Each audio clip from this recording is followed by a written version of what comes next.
space.house.gov. So good afternoon and welcome to today's, I want to welcome today's witnesses joining the Aviation Subcommittee's hearing titled Starships and Stripes Forever, an examination of the FAA's role in the future of space flight. Earlier this year, NASA celebrated 60 years since astronaut Alan Shepard made the first U.S. piloted spaceflight in the Mercury Freedom 7 spacecraft. And since then, space launches in the National Aerospace System, or NAS, have increased. Rigorous subcommittee oversight work helps guarantee U.S. aviation and aerospace remains the global gold standard in safety by identifying current and anticipated concerns and identifying how Congress, the FAA, and industry and labor stakeholders can work together to address these issues.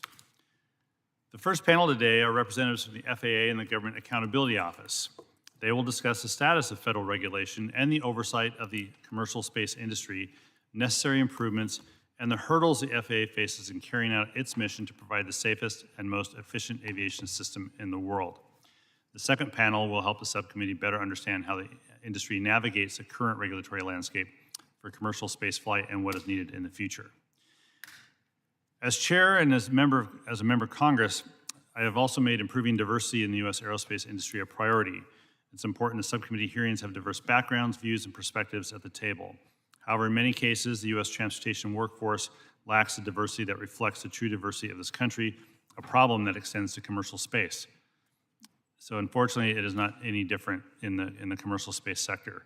A recent survey of the aerospace defense industry found that the number of women in the industry is around 24%, while only 6% of respondents identified as a person of color, and just less than 8% identified as Hispanic or Latino.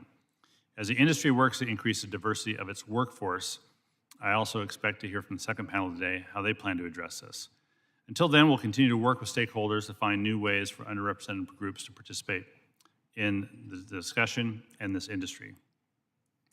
The first panel today is the FAA and GAO. Once the exclusive purview of the federal government, space launches in the U.S. are now a growing commercial industry. With this evolving dynamic has come an accompanying change in the role of the federal government. The FAA is now tasked with overseeing not only the NAS and launches that may impact the NAS, but also regulations related to launch and spaceport licensing and safety regulations. Mr. Wayne Monteith, the FAA's Associate Administrator for Commercial Space Transportation, is here today to discuss these issues, as well as FAA's vision for this industry. Ms. Heather Krause, the Director of Physical Infrastructure at the GAO, is also here today, and Ms. Krause will provide GAO's research that has been done on this topic, as well as recommendations for both the FAA and the industry.